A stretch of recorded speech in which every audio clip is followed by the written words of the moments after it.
by most European countries and the USA. The Southern African countries were put into the red zone. What have I meant by this? This meant that business between Southern African and European was distorted.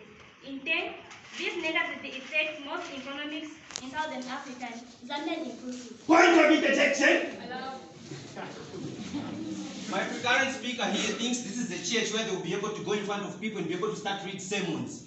My current speaker, you are here lying to the people that when COVID-19 vaccination is made mandatory, business is going to be affected. But I have a question coming directly to you.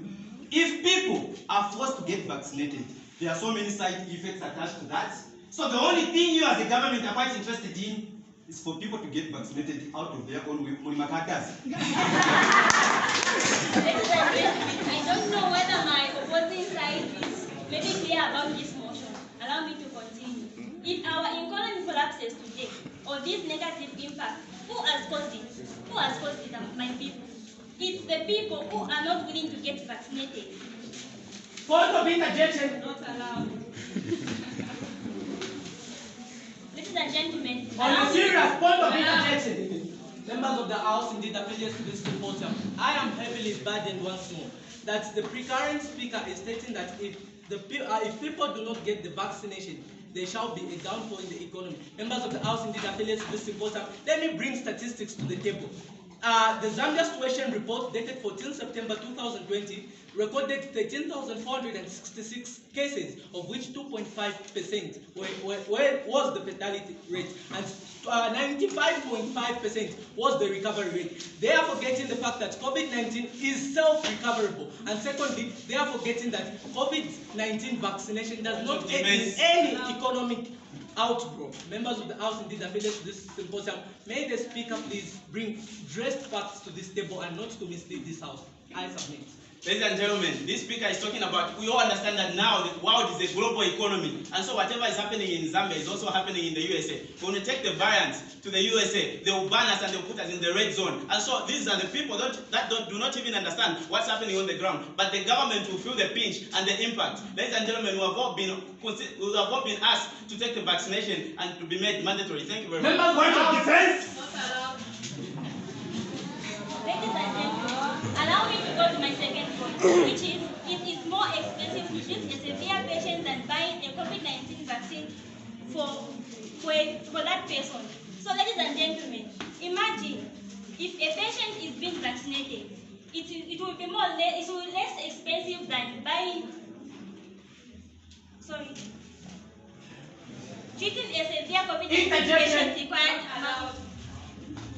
Treating a severe COVID-19 patient required, among other things, oxygen tanks, a well-equipped intensive care ICU. It is more expensive. In this way, more expensive for the government than buying COVID-19 jabs. In fact, according to a study done by government by the USA, hospitalization of a person with private insurance costs a total amount of $42,200 US, my people. $42,200 US. In Zambian kwacha, it is 700,000. So imagine if 700,000 is used on one person. Imagine if 100 people is admitted to the hospital today. How much will the government spend? Imagine how much will the government spend if they are spending for one. They are spending 700,000. In fact, I'm not talking from without. I'm talking in things. May I pass this to the judges? In comparison, in a COVID vaccine commonly used in the USA, the Pfizer, it only costing $46 US, which is 750 in Zambian kwacha. This is how much even our government or this country spends, but we can't even notice because everything seems to be free here in Zambia. The government should rather spend less money buying COVID-19 vaccine than spending thousands and thousands in caring for a severe patient with COVID-19 who had been avoiding having this severe disease if they have been vaccinated. With this strong point, I say government should highly consider mandatory COVID-19 vaccine in the eligible population. Thank you.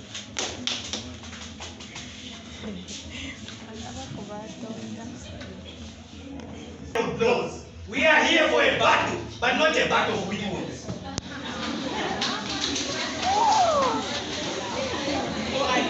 further, kindly allow me to greet the following people. The panel of the judges, I salute. The timekeeper, keep the time safe because time wasted can never be recovered.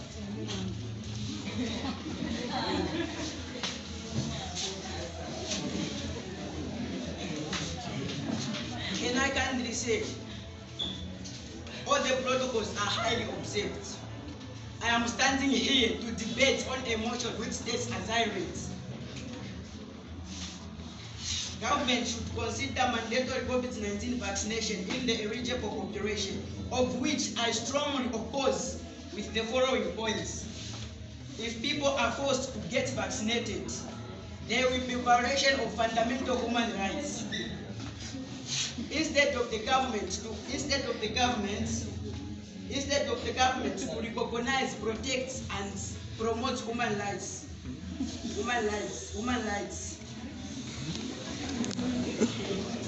They are misusing their powers to endanger the lives of poor citizens. Second point, the government should never force people to get vaccinated, because getting vaccinated, it is not a guarantee that if any citizen or person gets vaccinated, cannot contract or spread the COVID-19 virus. Objection. Ladies and gentlemen, bona fide of the House, the Speaker doesn't know what he's talking about. We have demonstrated evidence here and statistics that actually getting a vaccine prevents and protects one from getting severe disease by more than 89%, says the CDC, the World Health Organization of the world. Thank you very much. On a serious point of interest, members of the House indeed dignitaries to the chamber. The precarious interjector states that it reduces. Members of the House, can't the government find a solution to completely curtail the spread of the COVID-19 vaccine instead of administering vaccines that have side effects and putting the population of the Zambian citizens, that is barely 19 million, to a risk? Members of the House indeed affiliated to this session, may the precarious interjector consider serious points when interjecting. I submit. May I continue? Getting vaccinated doesn't mean you can't contract or spread the COVID-19 virus. Even by the Minister of Health has said, if even you are vaccinated, it doesn't mean you can't get or contract the COVID-19 virus. There should be also guidelines that should be followed. Even if you have vaccinated, it doesn't mean if you are vaccinated you can't mask up or do all the guidelines that have been followed. The government should just introduce adequate COVID-19 sensitization that will enable people to start following other preventable measures and not forcing people to dig their own graves. With this sense making, I rest my case.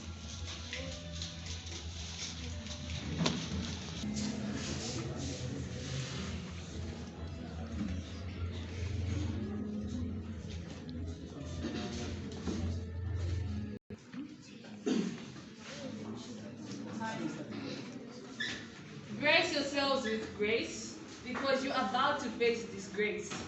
Fidela Luminda from St. Matthias is here to propose to the motion articulated and stipulated. Bonafide affiliates of the chamber, I greet every beating heart and living soul present in the podium with all due respect. In short, all protocol is highly observed.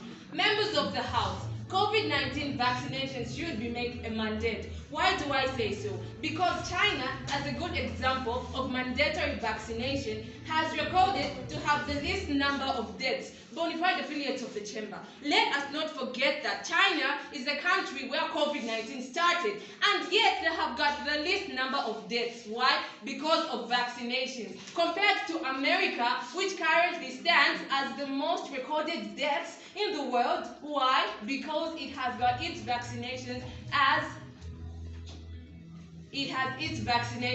a voluntary act. Bonafide affiliates of the chamber, I'm a speaker that speaks from within and not from without. Here is some evidence siding with me. Dignified dignitaries of the chamber, emerging variant, and to be specific, Omicron, is a type of COVID-19 that is said to be very deadly in unvaccinated people. Bonafide affiliates of the chamber, we have been rated as the red zone in the Western world because we have got the least number of vaccinated people. Can you imagine imagine only 4% of Zambians have got the vaccination. Dignified members of the podium, let me go further. Omicron is going to kill, indeed, because it's just like COVID. Therefore, dignified members of the House, it is safe for us to prevent before we die. Members of the House, there's a quote that says, there's a member quote that says, and I go, Ulubalala dumunga dwabona ndikosha shosemkana, end of quotation. Ulubalala, I'm talking about, are the Zambians that failed to get vaccinated. If those Zambians there in Balala go to the Western world, they are going to infect other people in the Western world. No wonder, due to that, we have been refused from going into the Western world to trade. Why? Because we are considered as the Ulubalala, bona fide affiliates of the chamber. Vaccines are a one-time thing. You only get a jab once and you forget about it. But then, if you talk of preventing it without getting the jab, you are saying that we have to pour a cup of sugar in the ocean and expect to have zigolo. Of course, that cannot happen to be victorious. Members of the House, I vote ahead. When people are going for war, they go prepared. COVID-19 is like war that is going to come and hit us, either we like it or not. Therefore, we have to be prepared, we have to get vaccinated. Bona fide affiliates of the chamber. That is why me and my fellow panelists, We say prevention is better than cure. I rest my case. Sometimes facts. But no matter how rich or successful a person may be in life, never feel so proud of yourself, because even a brand new generator that sounds like your maps will someday sound like General Carnegie. Allow me to bless the person more than 400 people to the House of Elections. The panel of judges, I presume. Time tika, tick, save time, because time wasted can never be restored, not forgetting the precious people that are giving me the courage, the zeal, the morale to stand up for my convictions. When the consciousness of my opposite government has called me upon, you, my audience, sit back and relax, because I'm meant to baptize you, not with water, neither fire, but with convincing points that will be coming out from the river of Victor Paspanoja, the talking machine. I'm standing here boldly, defaming to emotion, which stipulates as I articulate. Government should consider mandatory COVID-19 vaccination in the eligible citizens, of which I strongly do disagree with the following points that are based on reality. But being the president of my cabinet, allow me to neutralize and simplify the key terminologies of the motion. Eligibility is a perception where a person is able to qualify for a certain thing in society. Whereas COVID-19, it is a pandemic that was discovered in the year 2019. A government is a set of representatives that are there to represent and govern us in national affairs. Bona fide affiliated members of the House, I'm standing here defaming to emotion stipulates as I articulate. Government should consider mandatory COVID-19 vaccination, and I'm strongly opposing due to the following facts. In my first point, I'm going to neutralize the point that was brought in by the affirmative side, where they were saying when a person gets vaccinated, it will reduce on the chances of a person being able to contract and spread a number of some of these infections. But affiliated members of the House, in my first point, COVID-19 vaccine has been proven to be medically unsafe by its inventor, Dr. Robert Maron. And he said, whosoever that takes the jab will die in the next 6 months, 3 to 5 years. Affiliated members of Victoria, Dr. Robert Maron said, once you take the jab, you've decreased your own immune system by at least 35%. Affiliated members of Victoria, even God Almighty, when he was creating the heavens and the earth, he had to put in place norms and regulations that are going to help us in living a positive kind of a life. So, if you and I decide to go against the warnings that were given by the person that invented the COVID-19 vaccine, then the risk is ours to take. So it's up to you and I to decide. If you know that COVID-19 indeed is a pandemic that is going to claim your life, go to the health facility and get vaccinated. But if you're the kind of a citizen, an advocate who is like me, I'll never be able to put myself in a ditch of which I don't know the reason why I'm going in there. Majority of the Zambian population have been vaccinated not because they are scared of COVID-19. They've been scared because we are scared of being arrested. Bona fide affiliated members of Victoria, in my second point, I'm going to sum up the points that have already been raised by my government.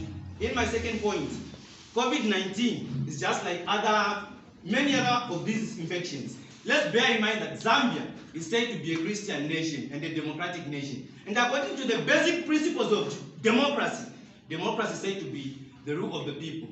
for the people and by the people. So now, if we bring in the perception of the government being able to decide things for us, where has Zambia, being a Christian nation, been taken to? Where has Zambia, being a country that believes in democracy, been taken to? Affiliated members of Victoria, let's not be living in shells. Truth be told, I have a question for my opposite government. To the three of you, what was the main reason why you got vaccinated? Is it because you heard that a neighbor has been vaccinated, or you are scared of being arrested? None of the answers. Bonafide affiliated members of Victoria. In my third point, the major reason why the government should not force people to get vaccinated is due to the fact that vaccination is just one of the ways the government have been using to enrich themselves at the expense of us, the poor citizens. Affiliated members of Victoria, I can even cite an example.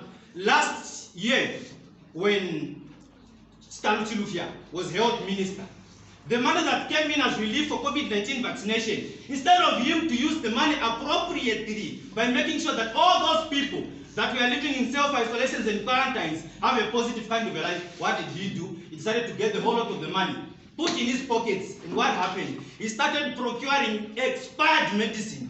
The majority of the precious souls have been lost out of his own greed and selfishness. So affiliated members of the House, I don't know the reason why the opposite government, I don't know ever take. And according to what I strongly believe, being the president of the Newton government, so now, why don't you care about the precious lives of these poor citizens? The only thing the opposite government is quite interested in is the money that comes in their pockets. Our lives means nothing to them. Some more time, please. You can take me to America, bring me back to Zambia. I'll still stand firm and say I'm the only talking machine on the surface of the earth with above-oriented points. My case, I shatter.